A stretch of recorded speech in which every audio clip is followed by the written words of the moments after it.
Among i-amend karon kung musugot ako ang katbang nga pag naay unang mo object sa among argumentation pildi. Ang imuhang i-raise, may ako una sa nato i-raise kay ang pinaka-highest form of objection point of the order. Okay? Yes. Right? So, we have to decide yung point of order niya na it should be based on the topic kung iyang i-discuss na doon na may authority. No. We have to decide. Hindi mas mo dito wala pa ko niya to sa mga topic. Magatuwa ka lang kung ipadagan ang time eh. Ano Ang sa kuha karon, ang sa kuha ba? Naasa to ang rules, mabata ng point of order ko, nga allowed ang objection sa panahon sa argumentation. Kadaghan ko na katupang ninyo from Pastor Villaber, kadong dito kang tawagan ng Going forward, para mo pawanas ako. Wala akong giingon nga, kining tawagin argumentation karon, kay kabalo man ko nga dili mo gusto object. Pag naay unang mo objection, pildi. Amen ka rules, ano sila? Diba? Agree? Okay, utubog na ko. Kami man ang nagkuhan, kami man, ang moderator, ang moderator, di ba? Kansan ako, sir.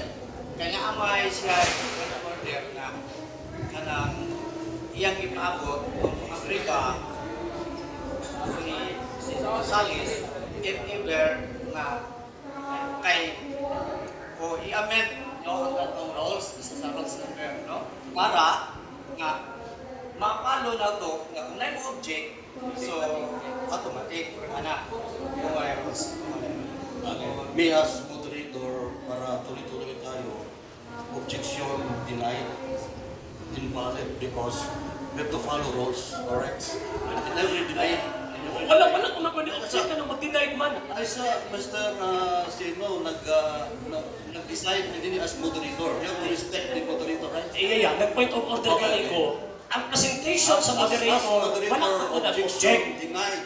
Okay? Wala ko Because nag-objection. nag-object ka sa Point of order man ko. Wala ko nag-objection. Nag-object ka nga ang rules nga katong if there is objection, muna mong gidesidean. Wala. Gidesidean na Wala ka mo nag-decide. Ikaw naman nag-ingon nga tao ka, magbuto pa gali mo. Oo nga. Duha mo niyang gi-raise we have to decide it. Duha yang gi-raise, ang iyang gi-raise niya point of order. I-raise na nato ang iyang point of order, i-gusto niya ang topic. No. Dili. Wala pa ko na. Ako ang iklaro ang point of order ba? Ayaw sa depensa ang imo ang kauban. Di wala naman Ay, depensa. ba? Ang I ako follow ang the point of rules. order, klaro. Klaro na to ha. Ha? Klaro na to na para impartial ka. No? Okay? So, ang naa siya i-raise si Sir RJ kay usual nga always happen. Ako nagplera, clarify na kanang sa about the objection. Kaya nga naa siya ka kung para walay objection, no? So, would you agree nga ihimo nga rules nga anyone who object will be declared loser. Okay, utubog ko. Sige, tara. Ato rin, ito ni ato ang ato ko. Naka-record man ka. Una niya nga point, 2 ka punto. Una, clarification sa akong stand may tungod sa authorities sa Seventh Adventist. Clarification ang gisgutan. Karon kung ngita sa clarification, ipaklaro na ko na. Ikaduha nga punto. Musubot ba daw ko nga walay objection? Okay, dili yung musubot po ito. Ano man. Kung break ng mga tao na atay kitawag o kanang balaod. Ang karon na ng objection o kanang kitawag o kung ato ng ako na. Kaya nga na ay suggestion of whether you agree.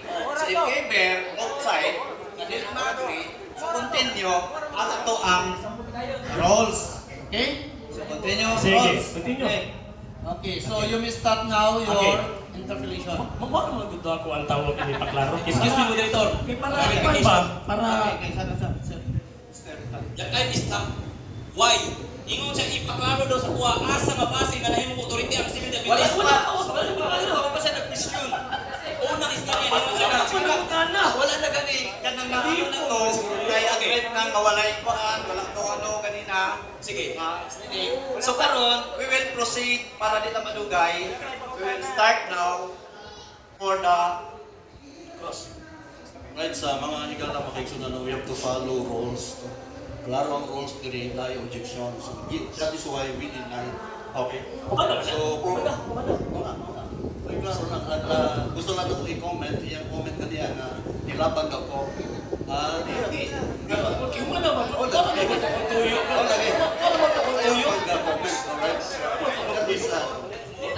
So, proceed.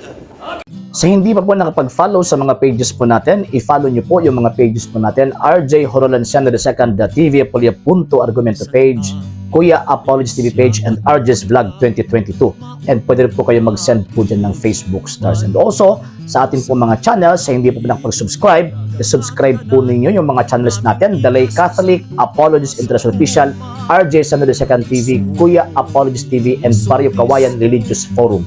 And pwede rin po kayo mag-send po dyan ng super sticker, super chats, and super thanks. And maraming salamat po sa mga kapatid at mga Katoliko na always pong tumutulong sa programa po natin.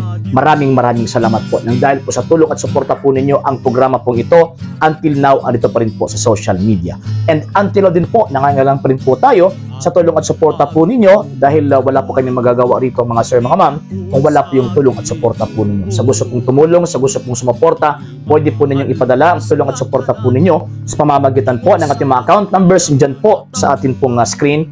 And pwede nyo po kaming i-message sa ating pong page kung via remittance po yung ipadala po ninyo. Maraming salamat po in advance.